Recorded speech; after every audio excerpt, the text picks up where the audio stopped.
Assalamualaikum warahmatullahi wabarakatuh. Selamat siang, Om Swastiastu, Namo Buddhaya, salam kebajikan. Terima kasih atas kehadiran rekan-rekan media. Pada kesempatan hari ini kami akan melakukan press conference dengan Direktur Penyidikan sesuai janji kami. Ya. Hari ini kita telah melakukan satu pemeriksaan terkait dengan perkara BTS. Kita melakukan 7 pemeriksaan orang.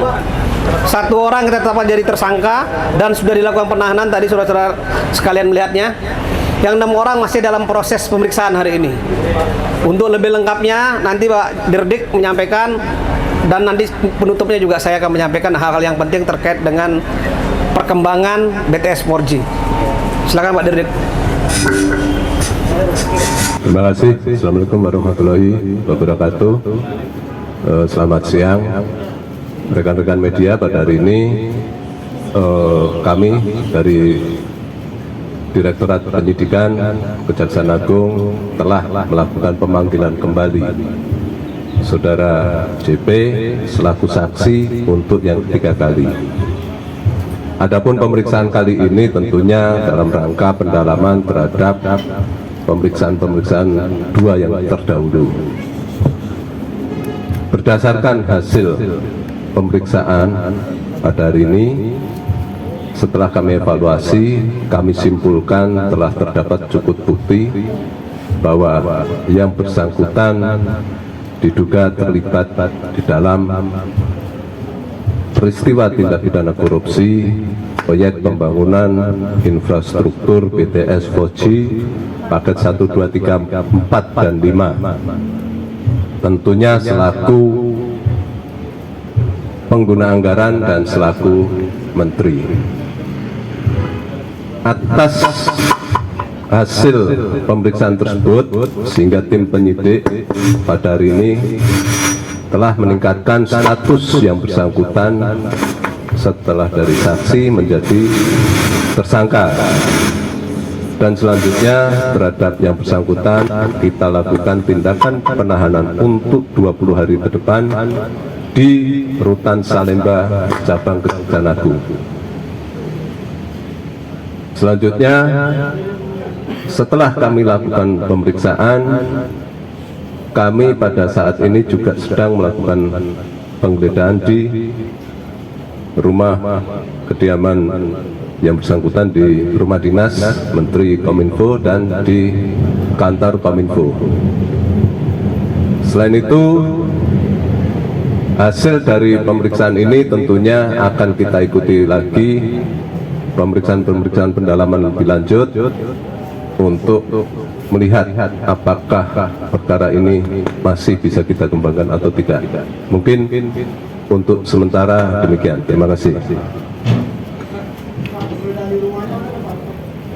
Oke, terima kasih. Ada tambahan dengan hasil penghitungan kerugian keuangan negara yang telah kami sampaikan beberapa hari terdahulu. Kasus ini telah menimbulkan kerugian negara sebesar 8 triliun 32 miliar rupiah. Ya. Selanjutnya kami serahkan pada Bapak Kapus Pen. Rekan-rekan sekalian ya, bahwa kasus ini adalah kasus yang sangat strategis sesuai dengan program pemerintah. Ini adalah proyek diperuntukkan untuk orang banyak ya. Maka proyek ini ditempatkan di pusat-pusat yang terluar, terpencil dan terdalam dan terdepan ya. Sehingga ini sangat-sangat dibutuhkan sekali oleh masyarakat, terutama yang mereka tinggal tadi. Untuk itu, kedepannya proyek ini tidak akan berhenti sampai di sini setelah dilakukan satu penyidikan. Kami, Kejaksaan, punya kewajiban, punya tanggung jawab untuk mengawal proyek ini sampai selesai, sehingga program pemerintah untuk kepentingan masyarakat banyak dan masyarakat kecil dapat berjalan dengan baik. Ya, sekarang saya buka pertanyaan. Jangan rebutan. Sebentar, kamu nanya dulu.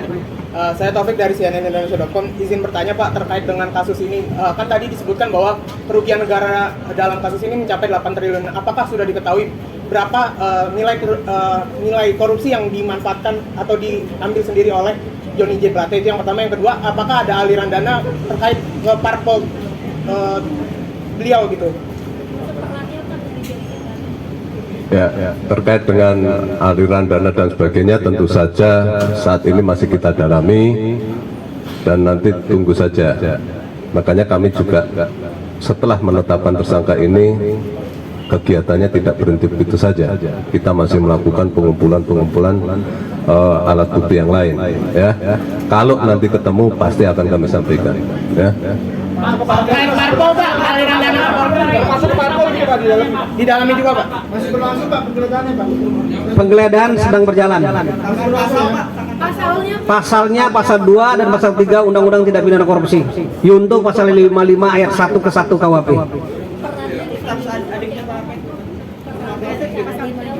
Perannya katanya Pak.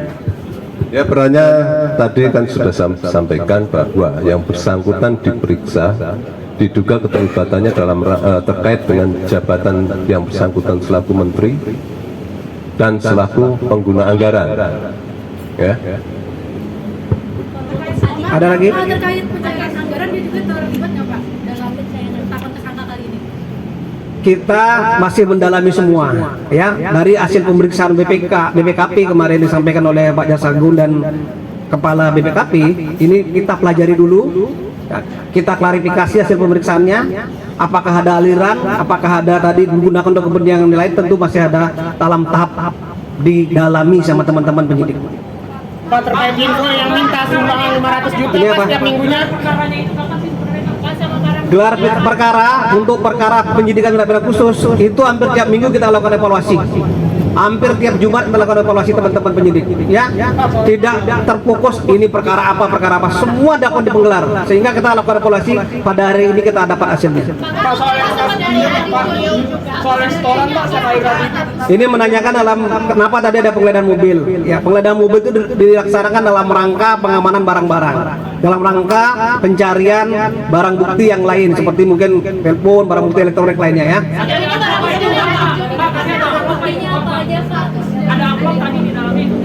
Nanti kita pelajari apa isinya ya. Kan semua yang masuk ke kejaksaan kan perlu kita lakukan clearing ya, perlu kita lakukan pembersihan biar tidak terjadi apa-apa ya. Belum, nanti kita dalami semua. Berarti lagi diperiksa saat ini Pak, masih di dalam? Ada 6 saksi dari 7 saksi tadi. Nanti kita sampaikan, ya. Jam 2 kita sampaikan semua hasil pemeriksaannya, belum terrilis. Mengkonfirmasi tadi yang 500 juta yang diminta Setoran oleh sama dari JJ. Kita masih dalam pendalaman, satu-satu. Pak, apakah ada sesuatu yang disita Pak dari Pak Plate? Apakah ada pembekuan aset atau rekening yang dilakukan ke kejaksaan juga?